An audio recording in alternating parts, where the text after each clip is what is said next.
محترم دوستو، السلام علیکم ورحمۃ اللہ وبرکاتہ۔ پیارے دوستو، ناخن چبانے سے رزق میں تنگی آتی ہے۔ زیادہ ہنستے رہنا آفتیں ملنے کی نشانی ہے۔ ناخن چبانا نحوست آنے کی نشانی ہے۔ آنکھوں میں جلن ہونا جلد خوشخبری ملنے کی نشانی ہے۔ کانوں پر خارش اور خجلی کا ہونا قسمت اچھی ہونے کی نشانی ہے۔ ناک پر خارش ہونا دولت ملنے کی نشانی ہے۔ بائیں پاؤں پر خارش ہونا دھوکہ ملنے کی نشانی ہے۔ سوتے وقت آدھے سر میں درد ہونا رزق میں تنگی کی نشانی ہے۔ کسی کام میں دل نہ لگنا مصیبت آنے کی نشانی ہے۔ بائیں بغل میں خارش کا ہونا بیماری کے آنے کی نشانی ہے۔ دانتوں تلے زبان کا آ جانا قسمت کے کھلنے کی نشانی ہے۔ ہنستے وقت آنکھوں میں پانی کا بھر جانا اچھی بیوی ملنے کی نشانی ہے۔ روٹی کا لقمہ ہاتھ سے گرنا رزق کم ہونے کی نشانی ہے۔ گھر میں کبوتر کا آنا اچھے دوست ملنے کی نشانی ہے۔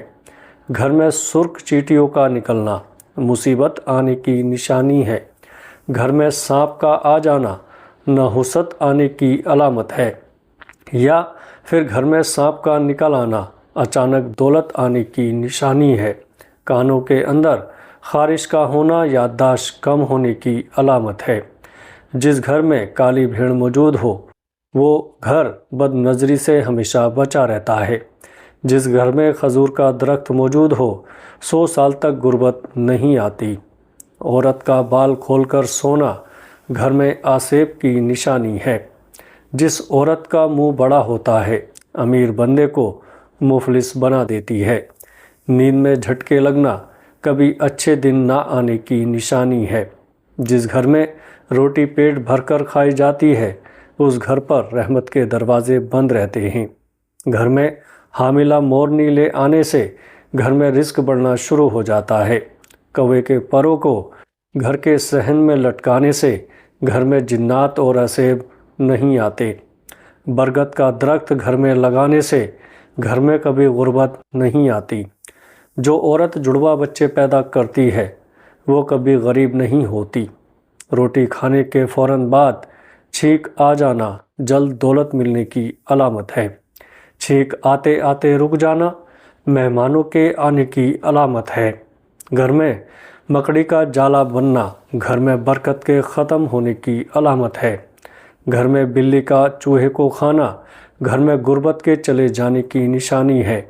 خواب میں خوبصورت عورت کا دیکھنا جلد دولت آنے کی علامت ہے۔ گھر میں کالے رنگ کے خرگوش کے بال رکھنے سے 80 سال تک گھر پر کالا جادو اثر نہیں کرتا۔ رات کے وقت آندھی کا آنا مصیبت آنے کی علامت ہے۔ خواب میں اپنی موت دیکھنا عمر لمبی ہونے کی علامت ہے۔ گھر میں مور کا اڑ کر آ جانا گھر میں رزق بڑھنے کی علامت ہے۔ گھر میں سفید کبوتر کا اڑ کر آ جانا گھر میں خوشحالی آنے کی علامت ہے۔ گھر میں لال بیگ زیادہ ہو جائیں تو یہ نحوست آنے کی نشانی ہے۔ گھر میں چمگادڑ گھونسلہ بنا لے تو یہ آفتیں آنے کی علامت ہے۔ آدھی رات کو شدید بھوک لگنا گھر میں فاقہ اور تنگی آنے کی علامت ہے۔ آدھی رات کو پیاس کا لگنا دولت آنے کی علامت ہے۔ گھر میں بلی پخانہ کر کے پخانے کو زمین میں دفن کر دے تو سمجھ جاؤ کہ گھر میں بہت جلد خوشیاں آنے والی ہیں۔ روٹی کھانے کے دوران چھینک کا آنا عمر لمبی ہونے کی نشانی ہے۔ دودھ پھٹ جائے تو یہ دولت آنے کی نشانی ہے۔ نیبو میں سے رس نہ نکلے تو یہ مفلسی آنے کی نشانی ہے۔ گھر میں سفید کبوتر کا آ جانا گھر میں اچھا رشتہ آنے کی نشانی ہے۔ ہاتھ سے دودھ کے گلاس کا گرنا گھر میں خوشیاں آنے کی نشانی ہے۔ گلاب کا پھول دکھائی دے تو یہ جلد شادی ہونے کی نشانی ہے۔ رات کو بار بار آنکھ کا کھلنا دولت مند ہو جانے کی نشانی ہے۔ پاؤں میں درد کا اٹھنا گھر میں تکلیف اور مصیبت آنے کی نشانی ہے۔ پاؤں کے ناخن کی شکل بگڑ جائے تو یہ دھوکہ کھانے کی نشانی ہے۔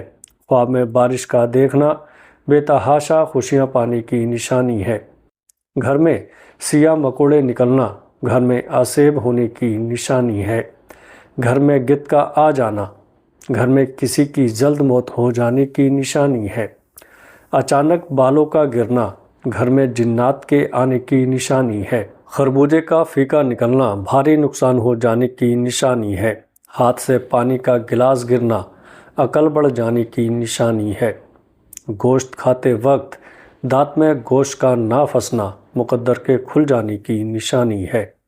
پانی پینے کے درمیان چھینک آ جانا رزق میں اضافے کی نشانی ہے۔ روٹی میں سے بال کا نکل آنا خود پر جادو ہو جانے کی نشانی ہے۔ دانتوں میں درد کا اٹھنا کاروبار میں برکت ہونے کی نشانی ہے۔ سوتے وقت اچانک ڈر جانا چوٹ لگ جانے کی نشانی ہے۔ روٹی کا پہلا لقمہ کھاتے ہی ہچکی لگنا بدن میں طاقت آ جانے کی نشانی ہے۔ اچانک ٹانگ میں درد کا اٹھنا دوست کے روٹھ جانے کی نشانی ہے۔ اچانک کان کے اندر کھجلی ہونا خطرے سے آگاہ ہو جانے کی نشانی ہے۔ پٹھوں پر خارش ہونا گیپ سے مدد مل جانے کی نشانی ہے۔ اور بتائی گئی تمام باتوں پر یقین کرنا کمزور ایمان ہونے کی نشانی ہے۔ ایک مسلمان ہونے کے ناطے ہمارے لیے یہ قطعی جائز نہیں کہ ہم اس طرح کی شگن ود شگن کی باتوں پر یقین کریں۔ اس طرح کی بات نہ صرف اللہ تعالیٰ پر ہمارے بھروسے کو کمزور کرتی ہے بلکہ یہ باتیں شرک اور کفر کے زمرے میں آتی ہیں جو ایک مسلمان کو دار اسلام سے خارج کر دیتی ہیں۔ نبی کریم صلی اللہ تعالیٰ علیہ وسلم کا فرمان عالی شان ہے کہ شیطان چاہتا ہے کہ وہ خود کو اور اپنے ٹولے کو جہنم کا ایندھن بنائے۔ اللہ تعالیٰ ہمارے ایمان کو مضبوط بنائے، آمین۔ السلام علیکم ورحمۃ اللہ وبرکاتہ۔